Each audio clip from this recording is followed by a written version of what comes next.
Bonsoir à tous. Bonsoir à tous. La paracha de cette semaine, la paracha Chayei Sarah. C'est une paracha qui est très intéressante. Vous allez dire comme d'habitude. Sauf que c'est une paracha qu'on dit qui porte pas bien son nom. Pourquoi c'est une paracha qui porte pas bien son nom? Parce que la paracha, elle nous parle de la vie de Sarah.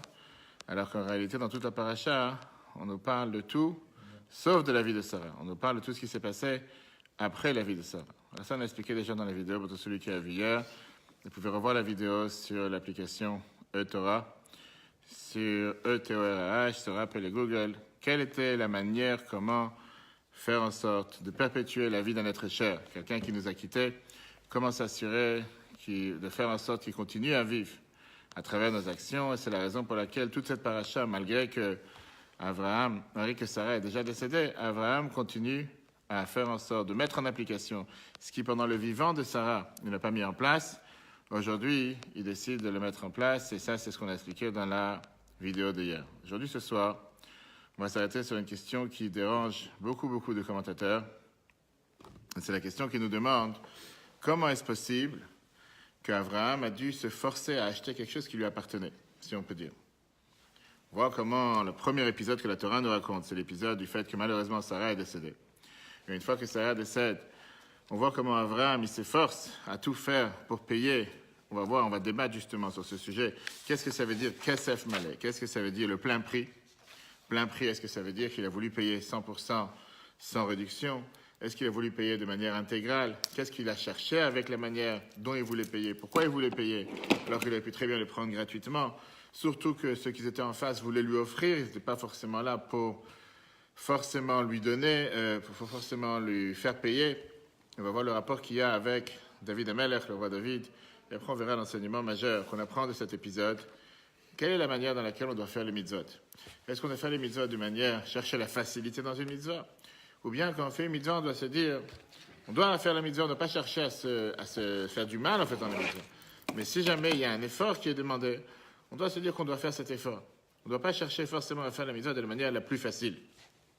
On avait déjà parlé, si vous vous rappelez, il y a quelque temps, dans la paracha justement de l'Ech Lecha sur la circoncision, comment ça se fait que Dieu il était venu voir Abraham seulement le 3e jour et pas avant. Il a attendu le 3e jour de la circoncision et seulement après il est venu le voir.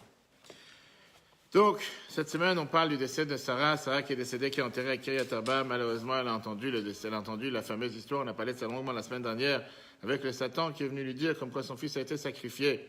Et pour ça, elle est partie de ce monde, même si c'est difficile à comprendre. Ce n'est pas le sujet de ce soir. Mais le Rabbi a expliqué de ça plusieurs explications. Une explication pour nous dire qu'il y avait ici tout et son contraire. D'un côté, le fait de lui avoir fait peur, c'est plutôt faire une blague, alors qu'elle savait que ce n'était pas vrai. Et après qu'elle s'est rendue compte qu'en vérité, Yitzhak n'a pas été tué, mais il était toujours vivant. Et c'est ce qu'on appelle l'ascenseur émotionnel du fait que d'un côté, se dire que tout va mal, après tout va bien, elle n'a pas pu prendre ce choc.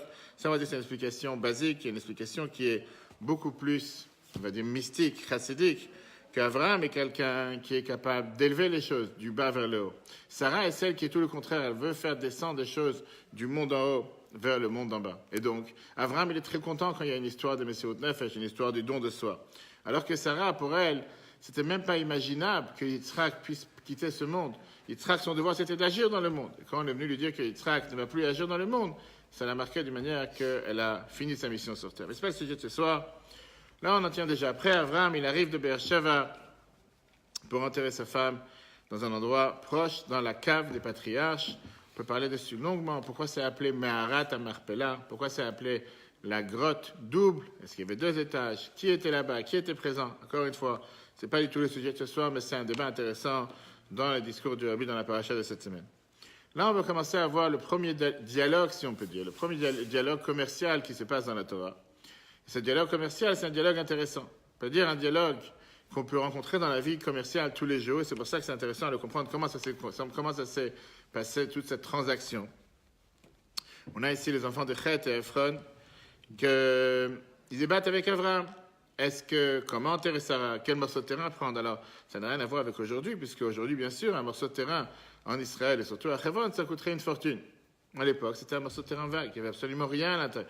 Même si on sait très bien qu'Adam et Ève étaient enterrés là-bas. Mais ça, c'est Sarah, c'est Abraham qui le savait. Les gens de la région n'ont pas forcément été au courant qu'il y a là-bas un très grand tzaddik, etc. Au final, on voit comment il lui dit, c'est quoi, on est des amis, on est très proches, on se connaît depuis longtemps. Viens, prends le morceau de terrain, pour rien, je suis prêt à te le donner pour 1 euro symbolique, comme on aurait dit, et laisse-moi tranquille. Et Abraham qui dit, je suis pas d'accord. Abraham, il veut payer, t'as quelque chose qui pend dans l'oreille. Abraham, il veut payer, mais pas seulement qu'il veut payer, il veut payer plein prix. Qu'est-ce que ça veut dire ce mot plein prix? On va débattre après. Et au final, bien sûr, qu'il achète, mais arrête à m'appeler, là, il achète la carte des patriarches. On va voir plus tard, dans un autre cours cette semaine, comme quoi chaque chose que malheureusement, nos ennemis on se bat jusqu'à aujourd'hui pour le prendre, c'est des choses que tôt ou tard, la Torah, elle a fait qu'on les obtient, et on les obtient avec argent, on l'a payé content. Que personne ne pourra venir et dire c'est pas le nôtre, et malheureusement, c'est seulement ces endroits-là que nos ennemis viennent et ils veulent se l'approprier. Heureusement qu'on l'a acheté, comme on dit. Alors pourquoi Abraham il veut les payer d'abord? Pourquoi Abraham il s'entête à vouloir payer? Pourquoi Abraham il ne veut pas l'accepter gratuitement? Il aurait pu prendre au moins à moitié prix, il aurait pu demander au moins de l'avoir d'une manière comme si c'est, je sais pas, les réductions, les soldes, 30%, 20%, quelque chose. On va voir comment Rashi nous explique ça aujourd'hui. On va voir l'explication de Rashi, surtout que Rashi te fait ramener ça avec des autres détails historiques, l'époque du roi David jusqu'à notre époque. On verra quel enseignement on a dans le service de Dieu pour la vie de chacun d'entre nous. Regardons d'abord le texte. Paracha, Sarah quitte ce monde de Kiataba et Abraham lui cherche une sépulture à l'endroit pour l'enterrer. Abraham dit aux enfants de Chet, je suis étranger et habitant parmi vous. Regardez bien les deux termes, on verra dans Rashi qu'est-ce que ça veut dire les deux. Je suis étranger et habitant parmi vous. Accordez-moi la propriété d'une sépulture chez vous, que j'ensevelisse ce mort qui est devant moi. Les enfants de Chet lui répondirent, écoute-nous Seigneur, tu es un prince de Dieu au milieu de nous. Dans le milieu de nos tombes, ensevelis ton mort, nul d'entre nous te refusera sa parcelle. Abraham s'avança et leur dit, parlez en ma faveur à Ephron, fils de Tsocha, pour qu'il me cède le caveau de Marpella qui est à lui, qui se trouve au bout de son champ, qui me le cède pour argent plein, au plein prix, on verra ce que ça veut dire, comme propriétaire tumulaire. Viens Rashi, commentateur de la Torah, et t'explique qu'est-ce que ça veut dire argent plein. Je paierai toute sa valeur. Comme David a dit à Arvana Ornan, on verra de quoi on parle, pour argent plein. Voilà Rashi. Alors c'est un verset, on verra tout à l'heure, on verra plus tard qu'est-ce qui s'est passé avec le roi David. David Amelech, il a terminé la conquête de Jérusalem et il lui manquait un endroit qui s'appelait Goren Arnan, ou bien Arvana comme on vient de voir, qui est l'endroit où se trouve le mont du Temple. David Amelech a tout fait pour payer cet endroit aussi avec argent comptant et argent entier. Il a payé tout ce qu'il fallait pour ne pas prendre quelque chose de gratuit. On verra la raison pourquoi il a fait ça plus tard. Alors qu'en réalité, qu'est-ce que David Amelech, le roi David, avait besoin de l'acheter puisqu'il vient de conquérir la ville. Et quand tu fais une conquête, en général, c'est tout à fait normal que tout ce que tu as pris comme terrain et territoire t'appartient. Tu n'as pas besoin de payer pour les avoir. Mais ça, on verra après. Là, on en tient à le premier débat, première question qui nous dérange. D'abord, pourquoi Rashi doit nous expliquer qu'est-ce que ça veut dire Kesef Malé? C'est vrai que ce n'est pas la manière de parler. Mais quand je te dis je vais te payer comptant, je vais te payer tout ce que ça coûte, je vais te payer en entier, je vais te payer, bref, le prix total. Je comprends ce que ça veut dire. Kesef Malé, traduction, ça veut dire, on me l'a dit tout à l'heure, en argent plein, je te paie ce qu'il y a à payer. Plein pot, exactement. Qu'est-ce qu'on a besoin de Rashi pour venir t'expliquer que Kesef Malé, ça veut dire je vais payer toute sa valeur? Et qu'est-ce que je pensais que c'était? Quand tu me dis Kesef Malé, qu'est-ce que tu veux dire? Quand il te dit je suis prêt à payer avec l'argent entier, il voulait dire quoi, Abraham? Avec réduction de 50%. Qu'est-ce que ça fait? C'est-à-dire je suis prêt à tout payer. Je dis, qu'est-ce qu'il y a à expliquer ici? Rashi n'est pas là pour te traduire des mots, il est là pour te donner une explication quand il y a un problème. Tout, tu as dit deux choses. Tout de suite. On va tout de suite voir, c'est intelligent ce que tu viens de dire, mais c'est deux choses totalement différentes. Quand moi je te dis je te paye Kesef Malé, qui veut dire en argent plein, je te paye comptant ou je te paye plein pot, ça veut dire je te paye ce qu'il y a à payer. Il n'y a pas ici quelque chose que je ne comprends pas. Rashi, en général, quand il vient te donner une explication, c'est parce qu'il y a quelque chose qui n'est pas clair et il vient t'expliquer qu'est-ce que veut dire le verset. Et là, la question qui dérange, c'est qu'a priori, qu'est-ce qu'il a besoin de nous expliquer? C'est le sens simple.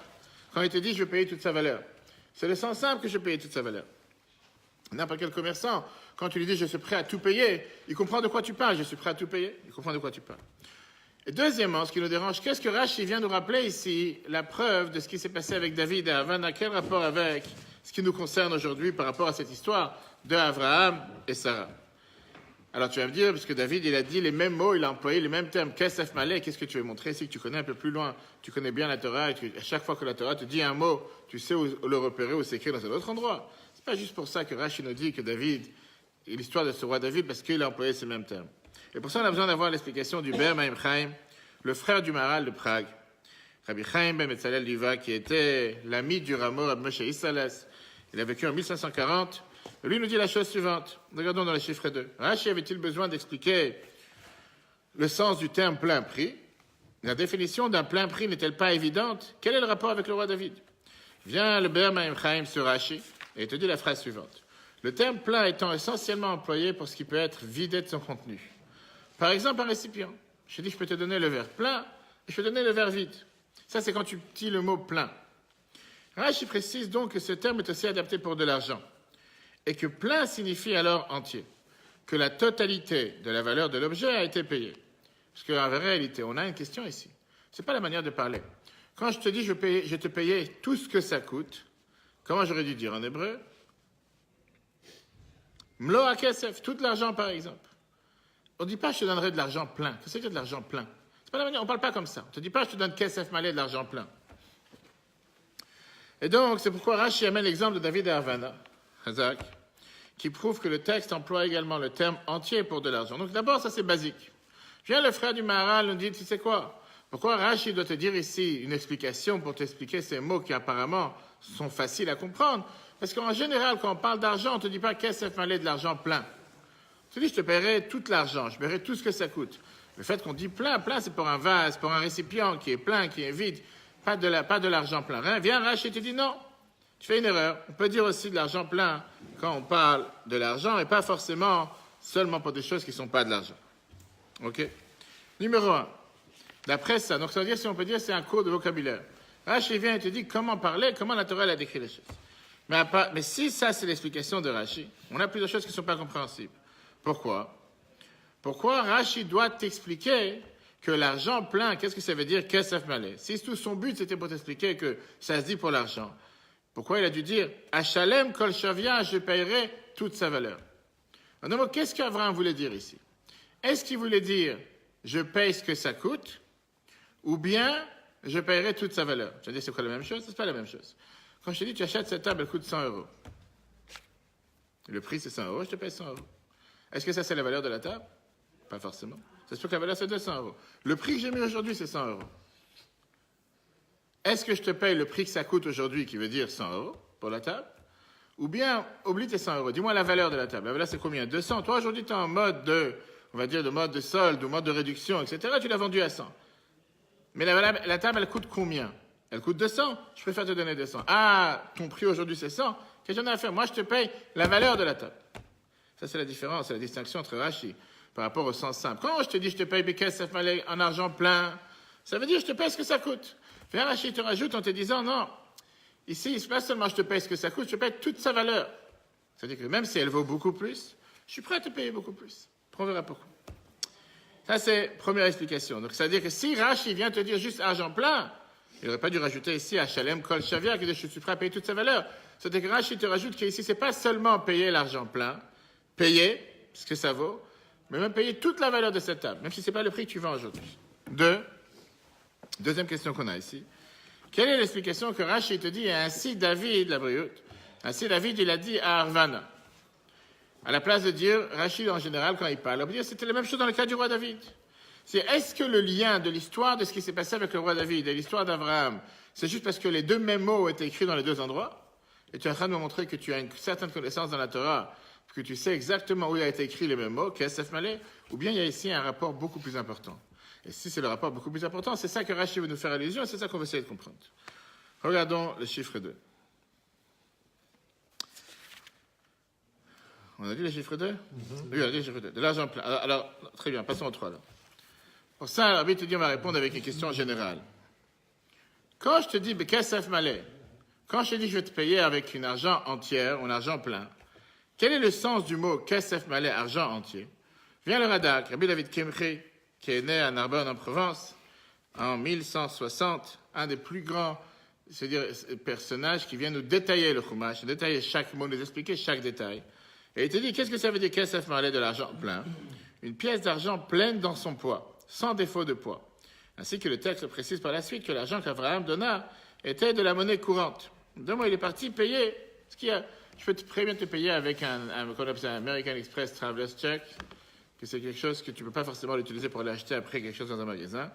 Je peux te payer ici avec $1, mais qu'est-ce que tu vas faire avec? Tu devras aller l'échanger pour pouvoir profiter et acheter. Je peux te payer avec un lingot d'or. Peut-être tu vas devenir riche, mais pas forcément tu pourras l'utiliser et faire quelque chose avec. Et tu dis, quelle est l'explication de quand il lui a dit, mais qu'est-ce que ça fait? Avec la monnaie courante, Abraham, il a dit, quand je ne suis pas là à te faire des histoires, te donner un chèque, tu vas déposer en banque dans 2 jours, dans 2 semaines, je te donne l'argent tel qu'elle est, ça coûte combien? 1 million, je te mets 1 million sur la table et laisse-moi tranquille. Ça, c'est d'après le Rabbi David Kimpri. Vient, et c'est cette explication de Radak. Rashi vient nous dire non, c'est pas ce qu'on veut dire ici. Rashi te dit, à Shalem Kol Sheva, je vais payer toute sa valeur, qui veut dire que ici, c'est pas dire que l'argent sera entier en quantité, en poids, ce qu'il faut payer, je paye. Mais Abraham, il est prêt de payer la valeur, le montant, qui va remplir tout le prix du champ, sans aucune réduction. Ça, c'est ce qu'Abraham cherche à faire savoir ici. Même si tu me dis qu'on est des amis, entre nous, je peux te le donner, non, je ne cherche pas de réduction. Donne-moi le prix, qu'est-ce que ça coûte? Qu'est-ce que tu l'aurais mis à vendre dans une agence immobilière? Je ne sais pas si ça se vendait. Un terrain, combien tu aurais mis ce prix? Pour qui que ce soit, pas forcément pour moi, pas pour un ami que tu considères qu'on est quelqu'un. Combien tu aurais vendu ce terrain dans une agence normale? Combien tu l'aurais vendu pour des gens tout court? Dis-moi le prix que tu l'aurais mis, ça c'est le prix que je cherche à acheter. Maintenant, on va dire pourquoi Rachid doit s'efforcer à expliquer une explication pareille. Qu'est-ce que ça dérange que Rachid te dise qu'on parle ici, qu'il voulait payer plein pot ce que ça coûte? Je te paye, c'est tout. Pourquoi faire en sorte de nous faire croire qu'Abraham ici il veut faire quelque chose, un grand exploit, payer quelque chose qui pas forcément il a le devoir de payer? Rachid te dit c'est compréhensible du texte. Pourquoi? Quel était le débat qu'il y a eu entre les deux? On va aller voir les premiers versets qu'on a vus dans la paracha. Dans le débat qu'on a vu entre les deux, si on regarde encore une fois dans les chiffres, Abraham dit aux enfants de Chet, je suis étranger habitant parmi vous, accordez-moi la propriété de sépulture chez vous que j'ensevelisse ce mort qui est devant moi. A priori, pour l'instant, c'est quelqu'un de normal qui vient et qui va acheter quelque chose de simple. Sauf qu'il a dit 2 termes qui dérangent. Parce qu'il dit, je suis d'un côté un étranger, et après il dit, je suis un habitant. C'est comme si je te dis, est-ce que tu es un citoyen ou tu n'es pas un citoyen? Qu'est-ce qu'il voulait dire par ça? Et qu'est-ce qu'il dit? Écoute-nous, Seigneur, tu es un prince de Dieu au milieu de nous, dans le milieu de nos tombes, enseveli ton mort. Nul d'entre nous te refusera sa parcelle. En 2 mots, je suis prêt à te le donner gratuitement. Abraham s'avança et leur dit, parlez en ma faveur à Ephron, pour qu'il me cède le caveau de le caveau de Marpella qui est à lui, qui se trouve au bout de son champ, qui me le cède pour argent plein. Il n'a pas dit ici qu'il me le vende, qu'il me le donne. Qu'il me le donne pour... C'est pas qu'on est en train de jouer. Qu'est-ce qu'on veut faire savoir ici? Qu'est-ce qui se passe? C'est-à-dire que d'un côté, on peut comprendre qu'eux, depuis le départ, ils étaient prêts sincèrement à lui donner gratuitement. Et qu'Abraham, il n'est pas d'accord de le prendre gratuitement. Pas seulement que je ne veux pas gratuitement. Tu veux déjà payer? Moi, je te donne moitié prix. Tu veux payer? Je vais te faire, je ne sais pas, un offre, 3 fois sans frais. Va savoir ce que quelqu'un l'argent avait à l'époque. Abraham, il est ici le débat. D'abord, il veut payer toute sa valeur. Il n'est pas en train de débattre ici. Comment il va payer? Avec des euros, avec des dollars, ou avec des shekalim, ou avec des chèques. Il est en train de parler de l'idée même qu'il veut payer. Payer et payer plein prix. Il n'est pas en train de parler maintenant des détails, comment et tout. Une personne qui demande une bracha pour son anniversaire, Mazel Tov, que toutes les bénédictions, une année pleine de réussite. Ça, c'est ce qu'Abraham... Mais le problème, c'est que quand on entend le message qu'Abraham fait passer avec sa phrase, comment il répond à Mnechet, on est obligé de dire qu'il veut faire passer 2 messages. D'abord, qu'il veut payer, et aussi que cet argent sera plein. Pas seulement qu'il veut payer. Ça qu'il veut payer, on l'a compris. Il veut payer, mais il veut payer d'une manière que l'argent soit entier, que l'argent soit plein. Et c'est la raison pour laquelle on va tout entrer dans les détails de la 2e épisode que Rashi nous amène avec David et Aravna. Que là-bas, il t'amène une preuve de cette histoire que tu n'aurais pas pu comprendre si tu aurais appris seulement le texte sans cette histoire de David. Et Rashi n'est pas là pour t'amener une simple histoire, mais veut te montrer que dans la vision de la Torah, certaines choses se font de cette manière, et c'est pour ça qu'Abraham a décidé de les faire de cette manière, comme il va te montrer après qu'est-ce qui s'est passé avec David. Et donc, si on récapitule, quelle est l'idée de pourquoi la Torah a employé ici ce mot Kesef Maleh? D'abord, il veut payer tout court, et pas seulement il veut payer le plein prix. Qu'est-ce qu'il cherche à vouloir payer? Payer le plein prix, on va tout de suite comprendre pourquoi. Regardons d'abord le 4. La preuve qu'Abraham ne voulait rien de gratuit, c'était l'histoire de David et Ornan. Une seconde, non, j'ai sauté le 3. Écoutez, Sichot. Rashi écarte cette interprétation par ces mots, je paierai toute sa valeur. Le mot plein ne s'applique pas à l'argent lui-même, à sa somme, à son poids, mais bien au champ, dont le prix serait entier. Je suis prêt à te payer toute la valeur du champ, sans réduction. La preuve de cette interprétation est le fait que ce propos d'Abraham était pour but de refuter les propos des enfants de Chet, qui lui ont dit « Tu es un prince de Dieu parmi nous ». la proposition de prendre le bien sans aucun paiement gratuitement. Sur cela, il vint sa réponse d'Abraham, il refuse. Je n'ai pas envie de le prendre gratuitement et souhaite pleinement payer toute sa valeur. Donc encore une fois, il y a un débat. D'abord, je vais te l'offrir. Je n'ai pas de cadeau. Dis-moi combien ça coûte. Je vais te dire combien ça coûte, mais je vais te faire pour toi un prix. Je n'ai pas de prix.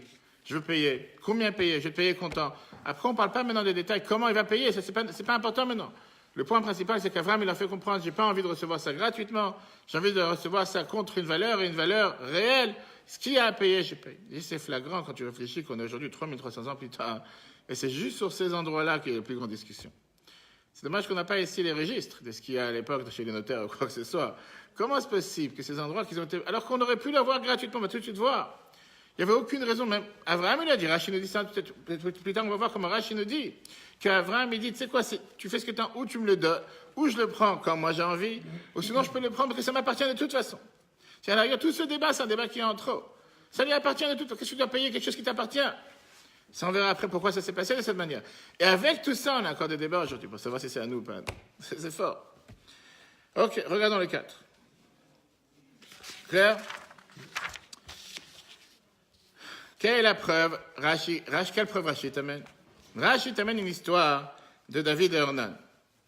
C'est quoi l'histoire en 2 mots? Dans Divrei Hayamim, dans les Chroniques 1, chapitre 21, verset 22, l'histoire, elle est... David, une fois qu'il a conquéri cet endroit de Yerushalayim, il demande de lui donner le Makom à Goren, c'était cette cour qui restait, qu'il n'avait pas encore, pour pouvoir construire là-bas l'autel, pour amener un sacrifice à Dieu. Et il dit encore une fois cette même phrase, « Kesef malet neoli » donne-moi cette grange, donne-moi cette cour qui reste avec argent plein. Qu'est-ce qu'il dit Ornan à David? Il lui dit la chose suivante. Prends-le pour toi. Prends-le pour toi, j'ai pas besoin de te le vendre, tu peux le prendre, fais avec ça ce que tu as envie de faire. Et après ça, on voit comment Ornan il propose à David la suite en lui disant, c'est quoi, je peux te donner les moutons, je peux te donner les bénis bétail, les gros bétail, je peux te donner le bois, je peux te donner le blé, tout ce que tu as envie pour faire une offrande à Dieu, laisse-moi participer, j'ai envie de te le donner. Et il donne tout ce qu'il peut à David, et David il dit, je ne suis pas intéressé à recevoir quoi que ce soit. La Torah nous dit comment David il continue à répondre à Ornan dans des vrais amis, mais il lui dit, non, j'ai envie de payer plein pot, payer l'argent comptant. Comment je vais amener à Dieu un cadeau de quelque chose que j'ai reçu gratuitement? Si j'amène à Dieu un cadeau, j'ai envie d'amener quelque chose que ça m'a coûté, que j'ai payé pour ça. Et il lui paye tout de suite en pièces d'or 600 pièces. C'est-à-dire, il n'y a pas ici de mi-chemin. C'est pas, bon, je te fais un prix. Dis-moi ce que je te paye, payer comme il faut payer. Et Rachid amène cette histoire de David et Ornan pour nous dire comme quoi Abraham, il a agi exactement de la même manière, même si David il est venu beaucoup plus tard. On verra qu'il y a une énorme ressemblance entre ces 2 histoires et quel enseignement ça veut dire pour chacun d'entre nous. Regardons d'abord le 4. Dans les Chroniques, David dit à Ornan, cède-moi l'emplacement de ton aire pour que j'y bâtisse un autel à Dieu. Cède-le-moi pour argent comptant. Ornan répondit, prends-le et que le roi, mon maître, en fasse ce qui bon lui semble. Le roi David dit, non, je t'achèterai pour argent comptant, encore une fois le même mot, car je ne veux rien accepter de ce qui est à toi pour Dieu, ni lui offrir un holocauste gratuitement. Et David paya 600 cycles d'or. Ça, c'est la preuve que Rachid nous apporte pour nous montrer comme quoi, que quand on dit dans la Torah le mot kesef malé, argent plein, on ne parle pas du tout ici de quelle sorte d'argent. Ce sera des euros, des dollars, des shekels, etc. Mais on parle de l'idée même que la personne est là de vouloir payer le prix comptant, le prix plein de ce que ça coûte. Mais là, c'était pour faire un sacrifice, donc il fallait que... Enfin, il voulait que ce soit tout bien fait. Tu as raison, mais il n'y a pas que le sacrifice. David, il voulait prendre ce morceau de terrain qu'il n'avait pas encore. Il voulait acheter ce morceau de terrain sur lequel il voulait amener le sacrifice. Alors, regarde, c'est comme si quelqu'un va venir faire un barbecue chez toi à la maison. Prenons l'exemple aujourd'hui d'une souka. Toi, tu as une place de parking. Moi, j'en ai pas. Est-ce que je dois te louer ta place de parking pour faire ma souka? Un exemple. Donc, David était la même chose, malgré qu'il vient de conquérir Jérusalem. Et en général, un roi qui conquérit quelque chose, ça lui appartient, comme on va tout de suite voir. Il n'a même pas besoin de venir et dire, je voudrais t'acheter ce morceau, parce que ça lui appartient de toute façon. Il a dit, écoute, pour l'instant, tu es là-bas, même si j'ai conquéri Jérusalem, mais c'est toi qui es là-bas, dis-moi combien ça coûte, je t'achète ce morceau pour amener mon sacrifice. Alors qu'il n'a pas besoin de le faire. L'autre, il lui a dit, non, qu'est-ce que ça a besoin? Je prends le terrain, je te donne les animaux, je te donne tout. Sinon, si tu veux venir faire un barbecue chez eux, il te dit, tu sais quoi, moi, je te donne la viande, je te donne le bois, je te donne les chaises, les tables, les boissons. Rien qui vient. Ça, c'est vrai, mais les gens n'en me font pas comme ça. Là, il lui a dit, je suis prêt à tout te donner. Ah non? Ok. Et donc, il lui a dit, je suis prêt à tout te donner. David a dit, non, pas question. payer tout comptant. Et donc, ça, c'est ce que ça veut dire, qu'est-ce que ça fait l'argent plein. Et c'est pour ça que Rashi te débat ici longuement en te disant, David, il a dit ça à Arnan. Pour te dire que le même sujet qui s'est passé là-bas, que David ne voulait pas prendre les choses gratuitement, Rashi, il amène la preuve qu'il sait aussi pour Abraham, quand Abraham, il te dit, je suis prêt à payer avec argent plein, il te dit, j'ai pas envie de recevoir les choses gratuitement, j'ai envie de payer plein prix.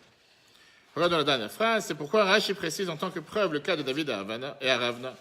Pas pour définir le terme argent plein, mais plutôt pour le concept qui s'est évoqué, ne pas vouloir prendre quelque chose gratuitement. Et là vient la question qui dérange. Comme on a dit tout à l'heure, ça c'est un débat qu'on aurait pu l'éviter, oui. On parlait de David à Ronan. Oui. C'est qui à Ravna? Le même, c'est la même chose. Hébreu français. Là il y a la question qui dérange. C'est quoi la question qui dérange? Pourquoi Abraham et le roi David font tout pour acheter quelque chose qui leur appartient? Quel est le but d'acheter quelque chose qui est leur? C'est le leur. Si c'est le leur, ils n'ont pas à l'acheter. Pourquoi aller payer quelque chose, comme on vient de voir Rashi? C'est celui qui a lu le Chumash d'hier, chiffre 5. Rashi vient clairement et te dit, pourquoi Abraham et David veulent-ils acheter un terrain qui leur appartient? Rashi te dit, je suis étranger, habitant parmi vous, un étranger venu d'un autre pays, et je me suis installé parmi vous. Selon le Midrash, Abraham il dit, si vous acceptez, je me considérerai comme un étranger, et vous le payerez, et vous la payerez. Sinon, je serai un habitant parmi vous, et je prendrai la sépulture de mon plein droit. Car Dieu m'a dit, je donnerai ce pays à ta descendance. Lecha et Azot, c'est ce qu'on a vu la semaine dernière, ce qu'on a vu dans l'Echa, etc. Donc on voit comme quoi, bonsoir, on voit comme quoi le débat qui existe jusqu'à présent, c'est un débat qui apparemment est en trop. Pourquoi un débat qui est en trop? Parce que ça lui appartient. Qu'est-ce que tu viens acheter quelque chose qui t'appartient? Tu n'as pas besoin d'acheter quelque chose qui t'appartient. Et d'ailleurs, c'est à ce qu'Abraham lui-même leur dit. Ou vous acceptez mon offre, et si tu vous avez pas, disons qu'il serait entêté en disant, on veut pas ton argent. Attends pas, mais je le prends de toute façon, ça m'appartient. C'est quoi ce dialogue de sourds? C'est le sien ou c'est pas le sien? Si c'est le sien, il n'est pas acheté. Si c'est pas le sien, c'est normal qu'il doit payer. Et c'est pour ça que Rashi vient et te dit, c'est la même chose qui s'est passé avec David. Au moment de sa rencontre avec Ornan, David, il avait déjà conquéri tout Jérusalem du roi Ornan à Ravna. Et donc, comme on l'a dit tout à l'heure, que n'importe quel roi qui va conquérir un autre pays, un autre village, un autre terrain, c'est tout à fait normal que ça lui appartient. Quand il va maintenant vouloir construire un hôtel pour amener un sacrifice, il n'a pas besoin d'acheter le terrain de celui de qui il a conquéri. C'est normal, c'est le sien. Il n'a même pas besoin d'avoir son cadeau parce que ça lui appartient. Alors pourquoi il va chercher à le payer? C'est comme si tu payes 2 fois pour quelque chose qui est le tien. Tu vas dire que quand il a conquéri par la guerre, il n'a pas payé. D'accord, mais c'est la loi de la guerre, qu'est-ce que tu veux? Tu as conquéri, tu as réussi, tu as pris le terrain, c'est le tien. C'est tout à fait normal, ça lui appartient. Non, David Amelach, il n'est pas d'accord avec cet esprit qu'il a reçu par la conquête. Il se dit, j'ai envie de l'acheter avec l'argent plein. On était là, c'était l'endroit où il y avait le monde du temple. Pourquoi il devait faire une telle chose? Le Rabbi ramène dans un autre discours un point ici énormément important. Pourquoi c'était tellement important que Dieu, le premier rachis de la Torah, Dieu, il donne la terre d'Israël au peuple juif? Déjà à la création du monde. Parce que si toute notre appartenance sur la terre d'Israël aurait été seulement du fait qu'on l'a conquérie par la guerre, il y aurait eu une certaine appartenance aussi aux nations du monde. Du fait qu'eux aussi peuvent la conquérir. Moi, je l'ai conquérie aujourd'hui. Demain, tu vas la faire demain, tu vas la prendre demain. Et c'est pour ça qu'on peut expliquer pourquoi David ne voulait pas se suffire avec l'idée que je l'ai obtenue par la guerre, je l'ai obtenue par ça que j'ai gagné la guerre. Parce qu'à ce moment-là, on va dire, toi, tu l'as gagné aujourd'hui. Moi, je vais la gagner demain. Quand Dieu il est venu, il a donné la terre d'Israël au peuple juif depuis le début des temps. C'est pas que je l'ai obtenu par la guerre, c'est Dieu qui l'a donné. D'ailleurs, c'est le fameux débat que le Rabbi rappelait sans arrêt. L'importance que quand on est dans les Nations Unies, de rappeler sans arrêt le fait que la terre d'Israël ne nous appartient pas parce que tel ou tel a décidé qu'elle nous appartient. C'est parce que c'est écrit dans la Bible que Dieu il a dit qu'il donne la terre à ses enfants. Et c'est qui ces enfants? C'est le peuple juif. C'est la même Bible qui le dit.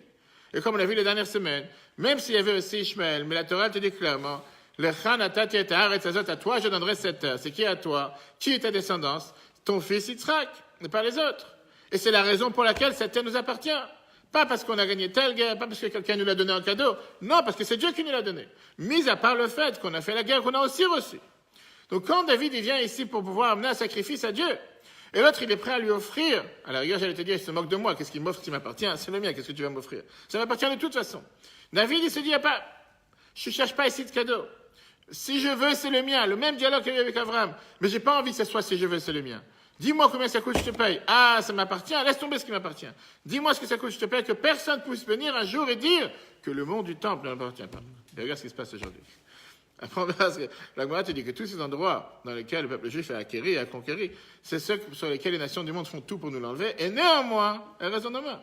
Mais ça ne change pas que c'est incroyable comment ça a été fait à travers toute l'histoire, et c'est juste ces endroits-là. On ne va pas venir dire telle ville ou telle. Juste comme on dit, que ce soit Shrem, que ce soit Hebron, que ce soit le Kotel, etc. Regardons les 5. Il n'a pas dit les 5. 5. Je suis étranger habitant parmi vous. Un étranger venu dans notre pays, je me suis installé parmi vous selon le Midrash Avraham dit, si vous accepterez, je me considérerai comme un étranger et vous le payerez. Sinon, je serai un habitant parmi vous et je prendrai la sépulture de mon plein droit, car Dieu m'a dit, je tendrai ce pays à ta descendance. Bien, le rabbi t'explique comme ça. Quelle était l'histoire de ramener l'histoire du roi David? Le roi David conquit Jérusalem du roi Aravna. De ce fait, cette ville lui appartenait. Malgré cela, quand il voulut y bâtir un hôtel, il ne se contenta pas d'avoir acquis la ville par sa conquête, ni même du don d'Aravna. Il voulut à la place qu'elle soit la sienne en payant le plein prix. Et ça, c'est la raison pourquoi Rashi t'amène tel exemple. Pourquoi Rashi t'amène le cas de David? Pour te dire que la même chose qui s'est passée avec David, c'est la même chose qui se passe ici. Et maintenant, la question qui dérange, pourquoi? Pourquoi un tel débat? Pourquoi, si c'est quelque chose qui leur appartient, ils doivent se précipiter, vouloir l'acheter avec plein prix?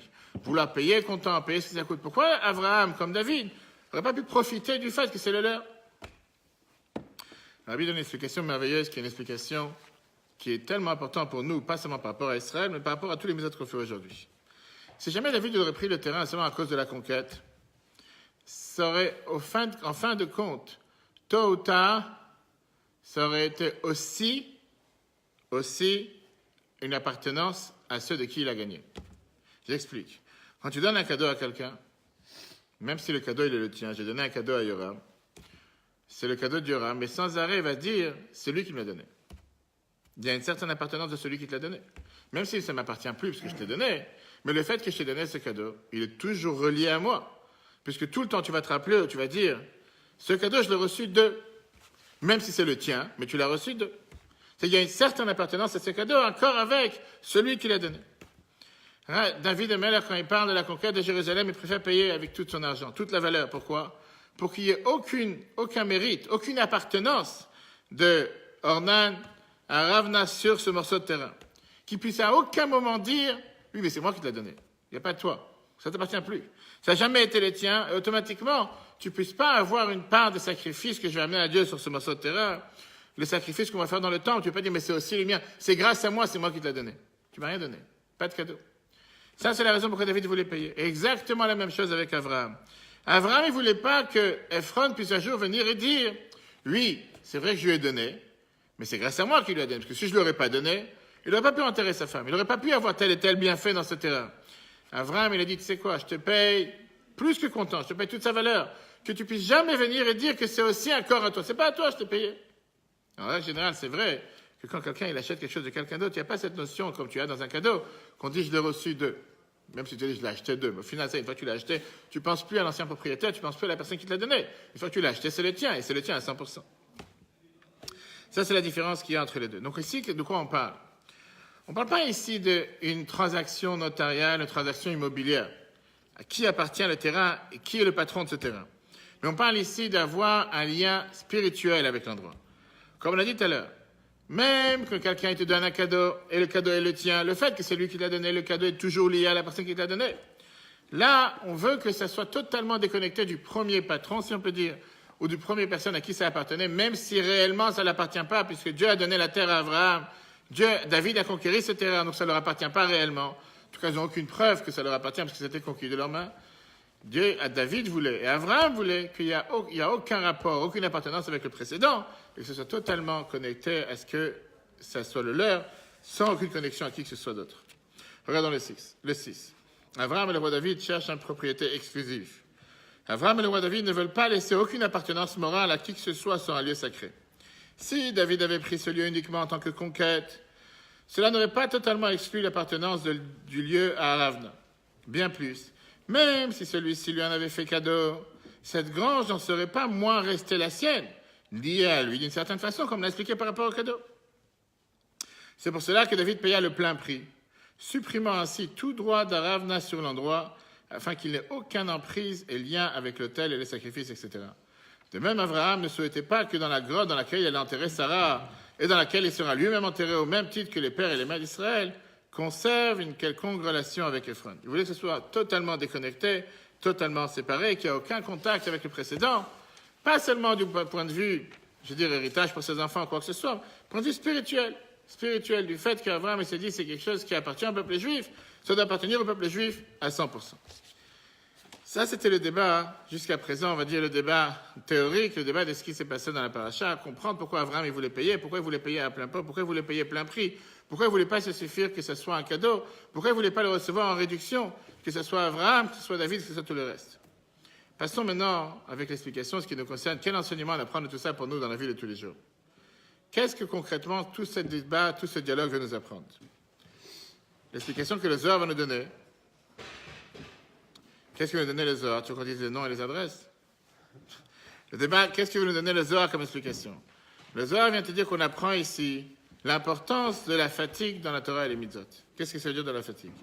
Il vient t'expliquer que quand tu fais une mitzvah, est-ce qu'on doit chercher à faire les mitzvot gratuitement? On ne parle pas seulement en termes d'argent, on parle gratuitement du fait, sans aucun effort. Ou quand on fait une mitzvah, on doit faire un effort. Ça doit faire un effort, faire quelque chose que ça... Pas à chercher la facilité, comment je peux le faire. Tu as des gens que pour un oui ou pour un non, c'est-à-dire, je suis fatigué d'être debout, est-ce que je dois faire les choses? Si déjà je les fais, sois content que je les fais, au moins que je les fasse facilement, ou bien... Il y a un intérêt à faire ça.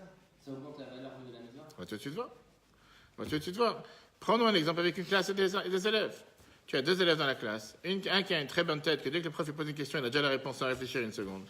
Et tu as l'autre qu'il faut qu'il réfléchisse 5 minutes pour répondre.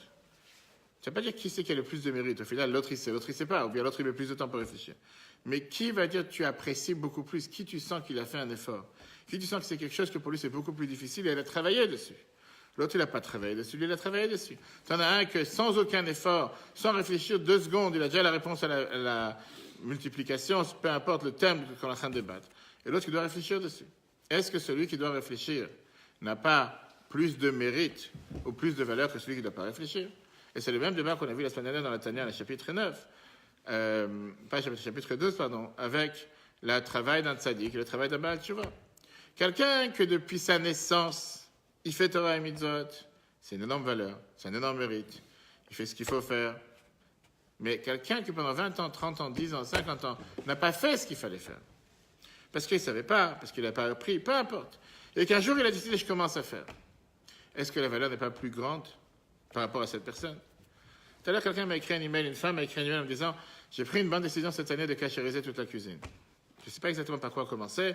C'est vrai qu'on ne faisait pas tellement attention au cachère. Elle commence à me poser plusieurs questions, plusieurs sujets, comment faire, quoi faire. Et elle me dit comme ça, j'ai l'impression qu'en commençant à rentrer dans les détails, c'est une montagne qui m'est tombée sur la tête. Je ne sais pas dans quoi je me suis engagé. Et je pensais, tu sais, tu vas commencer à manger cachère. Je me suis dit, Rosh Hashanah, on va changer cette année, on va commencer. Ça va être simple. Et je commence à regarder, là, il faut cachériser, là, il faut jeter, là, il faut... Aujourd'hui, je suis totalement perdu. Je ne sais pas si c'était la bonne chose à faire. Tout d'abord, kol hakavod, comme on dit. Très bonne décision.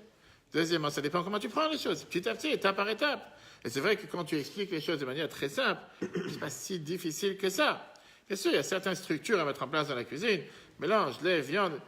C'est pas pour ça qu'il faut être totalement perdu. C'est vrai que quelqu'un qui ne connaît pas les lois, il peut se prendre totalement perdu. Pourquoi j'ai pris cet exemple? Quelqu'un qui n'a jamais fait kasher, quelqu'un qui n'a jamais été habitué à manger kasher, aujourd'hui, il peut sentir que c'est très très dur, il peut sentir que ça lui fait énormément... C'est difficile. Avant, il savait qu'il pouvait prendre la même assiette, même couvert, même fourchette, même marmite, même faux. Pas forcément de grandes différences. Là, tout d'un coup, il a commencé à réfléchir. Pas mélanger le lait, pas mélanger la viande, pas mélanger tel produit. Pas savoir comment laver, où laver. Il y a des centaines de petits détails. Et c'est sûr qu'une fois que quelqu'un est habitué, il regarde ça de manière différemment.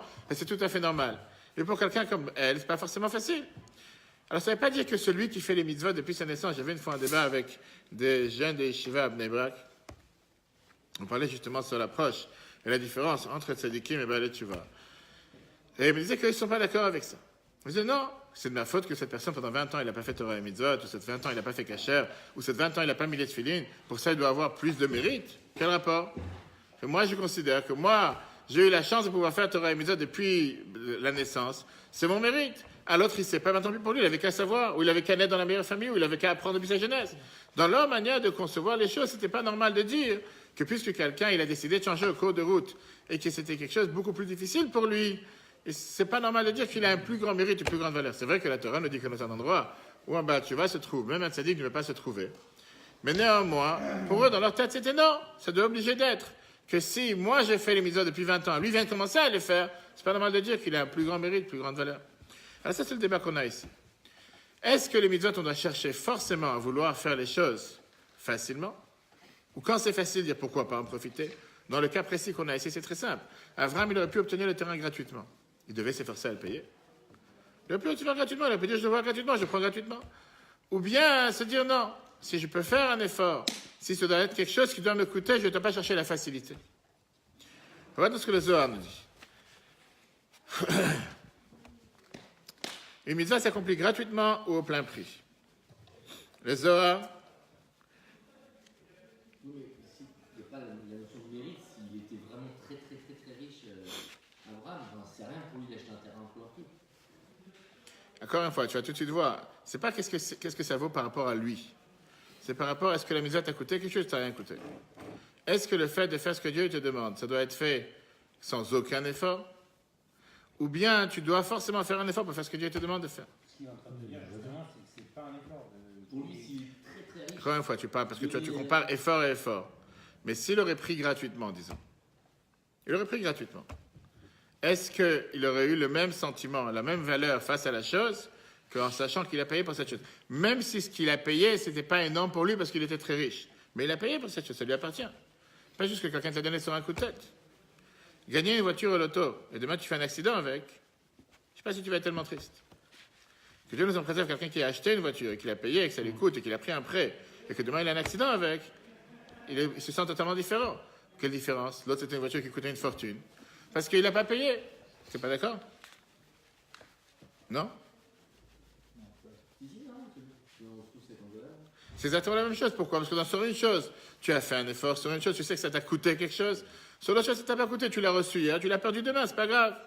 Alors que quelque chose que tu sais que tu as énormément travaillé pour pouvoir l'obtenir, quand tu l'as perdu. Tu as énormément travaillé pour avoir cette voiture. Alors? Non, si tu as cette voiture.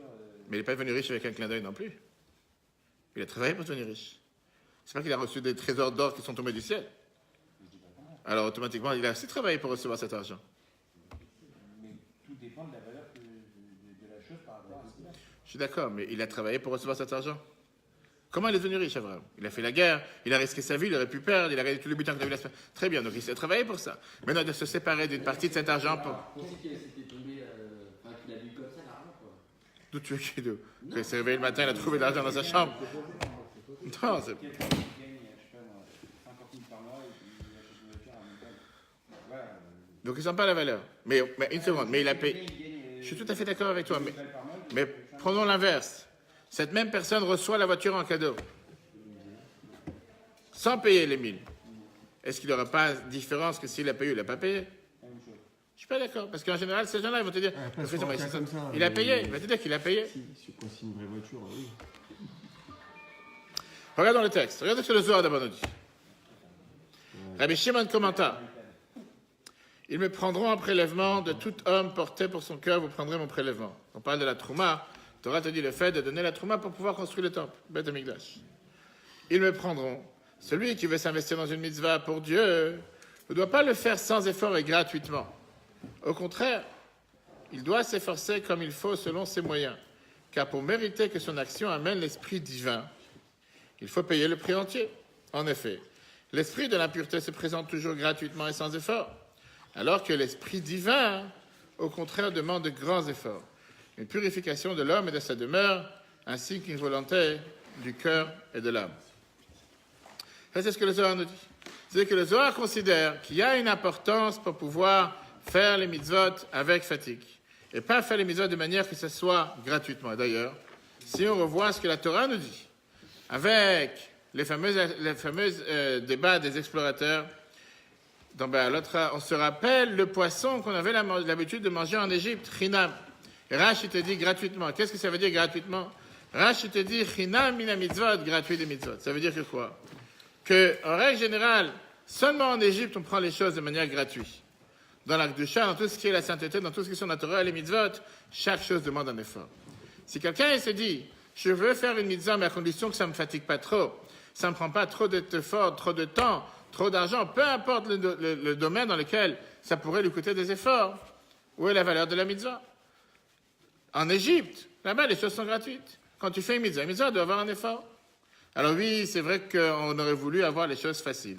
Et on demande tous les jours du matin dans la prière, on demande à Dieu de ne pas nous amener des épreuves. On ne veut pas avoir d'épreuves. Ça n'empêche pas qu'on ne doit pas forcément chercher la facilité. Ce qu'il faut faire attention à ne pas tomber dans l'autre excès.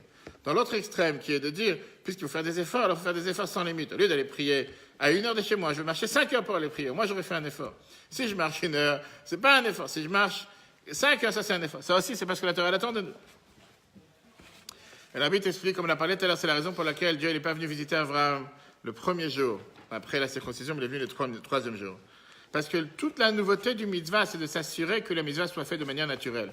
Puisque Dieu est venu le visiter, automatiquement, il a guéri. Si jamais Abraham fait la circoncision à 99 ans et la seconde d'après, Dieu vient le visiter, il a guéri.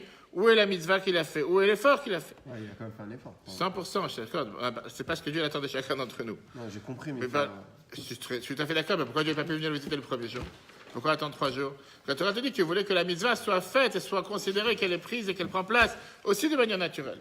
Bien sûr que, encore une fois, ça même, ces 3 jours, c'était aussi un miracle, c'était pas quelque chose de naturel, parce que n'importe quelle autre personne normale, à 99 ans, n'aurait pas forcément pu subir ce que lui, il a subi. Et c'est pour ça, d'ailleurs, que la Torah nous dit que Dieu, il est venu le faire avec lui, qu'il n'a pas fait tout seul, qu'il était pour l'aider, etc. On sait très bien que la Rizal nous raconte, comme quoi la Rizal, il avait l'habitude de ne pas marchander sur le prix du mitzvah. Et il avait l'habitude de payer pour une mitzvah le prix que ça coûte une mitzvah. Parce qu'il voulait que la mitzvah soit payée avec tout son prix. On sait aussi que la Gemara nous raconte, avec les Rachamim qui étaient une fois dans un bateau, et que la seule personne qui avait un étroc, c'était Rabban Gamliel, et il a acheté cet étroc pour 1000 pièces, 1000 zouz à l'époque, pour montrer comme quoi les mitzvot étaient chers pour lui.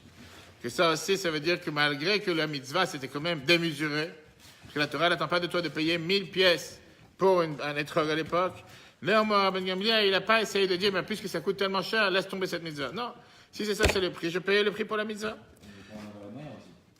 Personne ne on n'a pas dit que tout le monde est tous Rabban Gamliel. On ne parle pas maintenant qu'il faut aller dans tel extrême. On est en train de te montrer un exemple de qu'est-ce que la Torah te dit, comme quoi des mitzvot, savoir mettre la valeur pour la mitzvah et savoir te dire que si c'est la mitzvah, je vais faire ce qu'il faut faire. La fameuse histoire qu'on raconte sans arrêt avec l'Admour Azakan, le premier rabbi de Chabad, quand il était en prison, qu'une fois, il était en train de transférer de sa cellule pour un interrogatoire, il est passé sur le lac, sur un bateau, sur une barque, et c'était le moment de faire Kiddush Levana, la bénédiction sur la lune, et qu'il a demandé au capitaine du bateau, chauffeur de la barque, de lui dire, je t'en supplie, arrête la barque pour que je puisse faire la bracha, la bénédiction sur la lune. Et l'autre, il n'a pas voulu entendre, il a fait en sorte que la barque s'est arrêtée, et néanmoins, il n'a pas profité de ce geste miraculeux pour faire la bracha, pour faire la bénédiction sur la lune.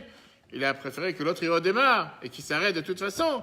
Et là, il va faire la bracha. Parce qu'il voulait que ça soit quelque chose de naturel. Pas profiter d'un miracle pour pouvoir faire les bénédictions. D'ailleurs, la Torah te dit que la Torah n'est pas dans le ciel. Dieu n'attend pas de nous de faire les choses de manière miraculeuse. Il veut que ça se fait par terre, sur terre, terrestre. On a dit le 8, oui. Le 7. Rabbi Shimon commenta. Non, ça on a vu le 7. Non. Rabbi Shimon commenta, ils me prendront un prélèvement de tout homme porté pour son cœur, vous prendrez mon prélèvement. Celui qui vient s'investir dans une mitzvah pour Dieu ne doit pas le faire sans effort et gratuitement.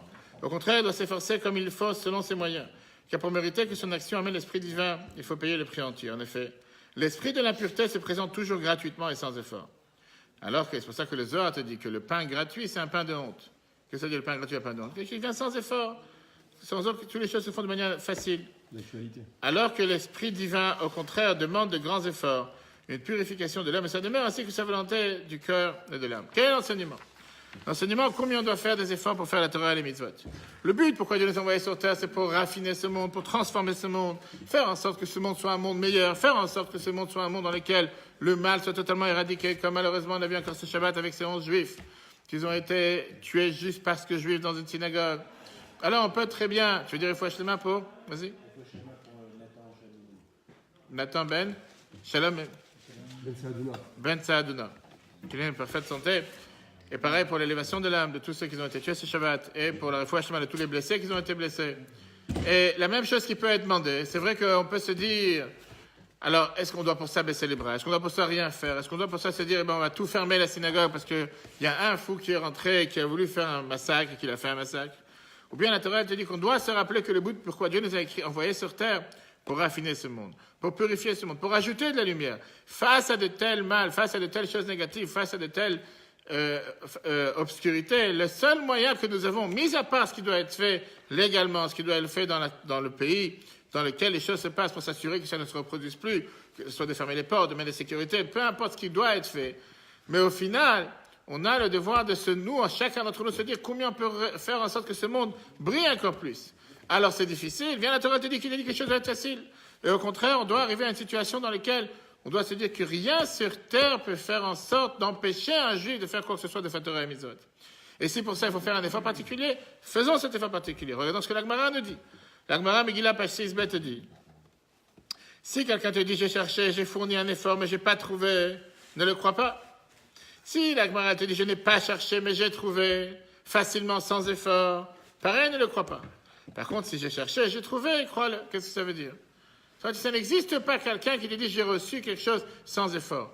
Ah, tu peux me dire, ça existe? Bien sûr que ça existe. Mais est-ce que ça a une valeur? Est-ce que ça vaut quelque chose? La même chose que tu as reçu sans effort, tu la perdras sans effort non plus. Quelque chose que tu as... Un héritage, c'est différent. Ça dépend de ce que tu vas faire avec cet héritage, comment tu vas l'investir, qu'est-ce que tu vas faire avec. C'est sûr que recevoir un héritage sans fin. Écoute ce que l'Agmara te dit, on te dit que quelqu'un préfère avoir 1 kilo qui lui appartient que 9 kilos qu'il a reçu gratuitement des autres. Pourquoi? Parce que le kilo dans lequel tu appartiens, le kilo dans lequel tu as travaillé, le kilo dans lequel tu as fait des efforts, tu sais que c'est ta sueur, c'est ton travail, c'est tes efforts, c'est ton énergie, c'est ta vie, c'est ta santé qui était bien à l'intérieur. C'est une des raisons pourquoi la Torah valorise énormément la mitzvah de la tzedaka, en te disant que la tzedaka valorise, ça a une valeur beaucoup plus que tous les autres mitzvot. Pourquoi? Parce que la tzedaka, en général, tu ne donnes pas quelque chose que tu as reçu en cadeau. Même si tu as reçu un cadeau, tu as mérité pour avoir ce cadeau. Mais tu fais, c'est des efforts, c'est ta vie que tu as donné à l'intérieur. Les efforts que tu as donné à l'intérieur, tout ce que tu as fait pour pouvoir le recevoir et que tu aurais été censé le garder. À la place de le garder, tu en partages. Ce que Dieu t'a demandé de partager, 10%, 5%, 20%, peu importe le montant que tu donnes. Automatiquement, puisque tu partages une partie de tes efforts. C'est pour ça que ça a une énorme valeur. Maintenant, tu as quelqu'un qui va dire la chose suivante. J'ai des grandes capacités, naturellement parlant. La Torah, pour moi, c'est un cadeau. Et puisque la Torah, pour moi, c'est un cadeau, j'ai une facilité à faire la Torah et les mitzvot. Je n'ai pas de difficultés, comme on voit dans les Tanya, avec ceux qui sont habillés dans les coins des rues, et que dès qu'ils voient certaines choses qui se passent dans la rue, ils deviennent pleins d'émotions et pleins de chaleur. Si moi, il n'y a rien qui me parle sur terre. Toutes ces mauvaises choses ne me parlent pas. Je ne suis pas attiré par quoi que ce soit. Je suis attiré naturellement à vouloir faire la Torah et les mitzvot. Mon âme animale, elle est en sommeil. Mon mauvais penchant, il est en veille, même pas en vibration. Il ne me dérange pas du tout. Et donc, je n'ai pas besoin de me fatiguer. Je peux faire les choses sans fatigue. Viens l'enseignement qu'on vient de voir d'Abraham et David. Que même, comme il a dit à la Jérémie, qu'Abraham, il aurait pu très bien, même ce qu'il a payé, ce n'était pas vraiment un effort pour lui. Il ne voulait pas obtenir les choses de manière gratuite. Il s'est dit, je voudrais faire en sorte que les choses soient payées avec le plein prix. Alors qu'il aurait pu éviter de payer plein prix, il aurait pu très bien dire « c'est à moi de toute façon ». L'enseignement qu'il a voulu passer comme message, c'est que tout celui qui peut apprendre la Torah, faire les mitzvot facilement, il doit chercher à faire un effort. Il doit chercher à se dire comment faire pour que les choses soient pas seulement faites, mais faites avec un effort. Et si pour toi, faire ce que tout le monde fait, c'est facile, tu dois faire plus que ce que tout le monde fait. Pourquoi? Parce que tu dois chercher à faire un effort. Et c'est seulement comme ça qu'on peut réussir à transformer ce monde en monde dans lequel qui accepte la divinité, qui accepte le bien, qui accepte les bonnes choses sur terre. Et c'est sûr que chacun en fonction de ses efforts, parce que Dieu n'a pas donné les mêmes capacités à chacun. Mais chacun a un devoir de se dire, qu'est-ce que j'ai fait aujourd'hui comme effort pour rendre ce monde un monde meilleur? Pas quelque chose que j'ai fait en un clic de doigt qui ne m'a pas coûté aucun effort. Et comme je dis tout à l'heure, ça se peut que pour une personne, un effort, ça veut dire se lever le matin pour aller prier. Ça se peut que pour une personne, un effort, c'est de ne pas parler pendant la prière. Ça se peut que pour une personne, un effort, c'est de faire attention à dire bonjour à son voisin. Ça se peut que pour une personne, un effort, ça veut dire de faire un geste envers une personne qui n'aurait pas forcément voulu faire ce geste. Et ça se peut que pour une personne, un effort, c'est venir à un cours de Torah 1 fois par semaine. Ça se peut qu'une personne, pour lui, son effort, c'est de venir à un cours de Torah et de ne pas parler pendant le cours. Ça se peut qu'une autre personne, un effort, c'est de ne pas regarder son portable pendant le cours. Et je vise personne. Ça se peut que pour une autre personne, ça se peut que des fois, ils prennent des notes. Et chacun, en fonction de l'effort que Dieu lui a donné à la personne. Mais chacun doit se dire, si je viens acheter quelque chose, faire que ça soit un effort, que ça coûte un effort. Regardons le texte. Un homme pourrait se dire, mes capacités sont naturellement bonnes et la Torah m'a été donnée en cadeau. Il m'est aisé d'accomplir les mitzvot car le voile qui m'est imposé pour mon âme animale et mon mauvais penchant est plutôt faible. Tout effort ne me concerne donc pas. Sur cela, Abraham et David délivrèrent un enseignement. Ils ne souhaitèrent pas acquérir gratuitement la part qui leur revenait et qu'ils auraient pu obtenir aisément. Ils leur donnèrent tous les prix. En effet, pour que l'homme élève la part du monde qui lui est confiée, qu'il en soit le propriétaire exclusif et qu'il quitte complètement l'emprise des forces du mal, pour bâtir ainsi la demeure de Dieu ici-bas, il faut pour cela investir un véritable effort et labeur. Et ça, c'est ce que la Torah attend d'entre nous. Et ça, c'est l'enseignement qu'on apprend de la paracha de cette semaine. Avec le débat qu'il y a eu avec Abraham, pas seulement ce débat qu'il y a eu avec Abraham et Bnechad, pas seulement le David avec Ornan, parce que Dieu attend de chacun d'entre nous de faire les efforts. Alors, concrètement, dans le monde dans lequel on vit, Rabbi a déjà dit qu'on a fait énormément d'efforts, que tous les efforts que tous les peuples juifs ont fait jusqu'à présent, ce sont des efforts qui sont tellement surpassés tout ce que Dieu attendait de nous, qu'on mérite déjà d'avoir la Géoula, d'avoir la délivrance. Donc, que Dieu fasse qu'on n'entend plus de malheur, qu'on n'entend plus de mauvaises nouvelles du peuple juif partout où il se trouve. Que nos frères et sœurs soient protégés partout où ils se trouvent, particulièrement en Israël pour nos soldats.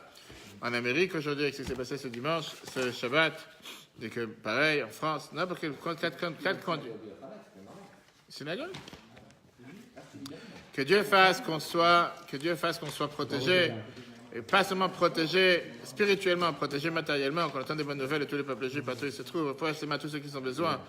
Si Dieu veut, le cours sera en replay sur l'application eTorah, E-T-O-R-A-H, sur Google et Apple, comme d'habitude.